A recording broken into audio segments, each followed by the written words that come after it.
Now, out of all the Dragon Ball arcs that we've seen so far, including from the original Dragon Ball all the way up to Dragon Ball Super right now, there's always been one arc in particular that gets a ton of hate, the Super 17 arc in Dragon Ball GT. Most people seem to have a general consensus that this arc is really underwhelming, it's so disappointing, and it's way too short. However, this is going to be an unpopular opinion of mine, but I actually really do enjoy this arc as opposed to others. And I haven't always understood why this arc gets so much hate.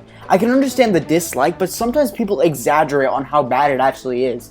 In reality, it's not that bad. It has some very good elements to the characters, to the story, and it leads in very well to the next arc. And a lot of the internal conflicts that the characters face are very, very powerful. But you're probably thinking, why do I like this arc so much? Can you go more in detail? Well, that's what this video is for. My name is Ninja, and let's dive into another Dragon Ball discussion. Now, one reason why I like the Super 17 arc is for another issue people said earlier and stuff. They said it was too short.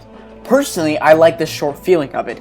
People could argue that it was quite rushed, but I think in the 6 episodes that it was shown in, since it was only episode 41 through 47, every episode had some sort of meaning and purpose to it. In my opinion, it played out just fine and nothing was too rushed or too slow or anything like that. Everything had a purpose because they had to work quick in these 6 episodes, and I like that. No, I'm not saying it was perfect. In fact, if I was doing this, I would have had this be at least like 15-20 episodes, something like that. But due to GT being a shortened, they kind of had to rush this arc last minute and stuff, so I'm a little disappointed at that, but I think people exaggerate on how short this arc is, but overall the shortness of it doesn't take away too much from the story. And another reason why I like this arc is the return of the villains in the past. Dr. Mew is met by Dr. Gero, and they both work together to take down Goku, and of course they have to get the 2 Android 17s and bring back a bunch of the villains from Hell to create like a border in between Hell and Earth. And these other characters that we haven't seen of in like a while come back, and it's some nice fan service right there. And it actually has a meaning to the story because it kind of gives the side characters something to fight towards, while Goku is pretty much focusing on 17 and Frieza and so on and all that stuff.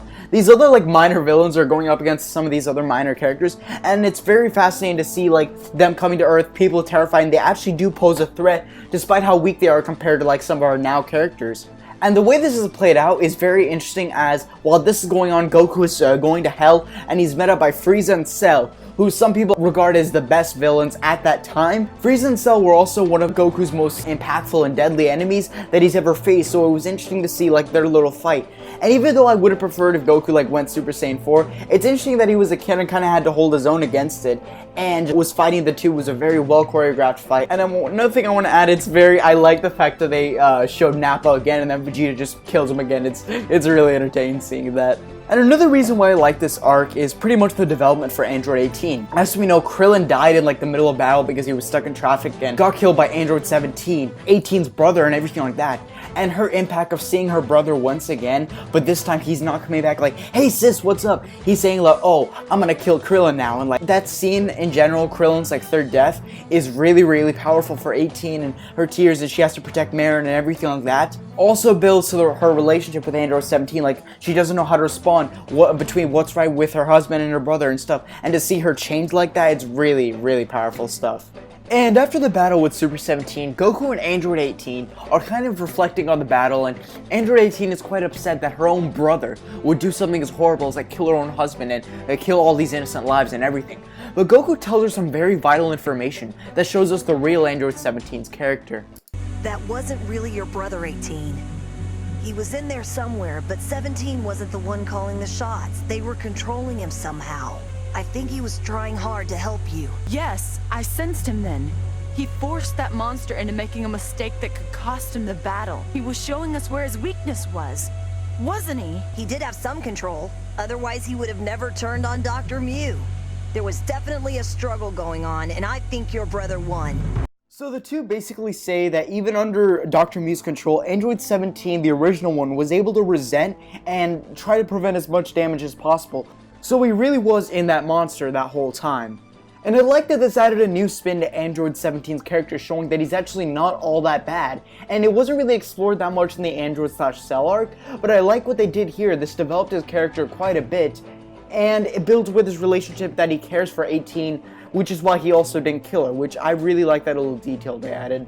And even though Android 17 getting brainwashed isn't the most original story concept, it's what they had, and at least it's sort of consistent with what it was going for. And even though Android 17 fusing with Hellfighter 17 didn't make sense considering how it should have looked the exact same as the previous two, but ended up looking ridiculous like this, it still is nice to see 17 come back in another way. And it's kind of understandable why Super 17 is doing this. He has a decent motive because he was brainwashed, but the internal power of his good Android 17 self is pretty much a factor in Super 17's own defeat. And it did show that the real Android 17 really did care for his sister, and that built the relationship even more, even after all these years. So guys, that's just been my rambling on video, pretty much why I like the Super 17 arc. I get that some of the stuff I said may not, like, again, this is an unpopular opinion, so a lot of the stuff I say, a lot of people are going to disagree with. So, but if you do disagree, I would like to hear your thoughts in the comments down below, and because I want to hear, well, other reasons why people dislike this arc other than, you know, the reasons I just listed. Because trust me, a lot of the ideas that this arc was going for portrayed him fairly decently, but it did miss on a few of them, but I think for the most part, it was a solid arc. But anyways, what do you guys think of the video? Did you like it? Well, if you did, then drop a like, share, comment, whatever. But anyways, guys, thanks so much for watching. Ninja out. Peace, everybody.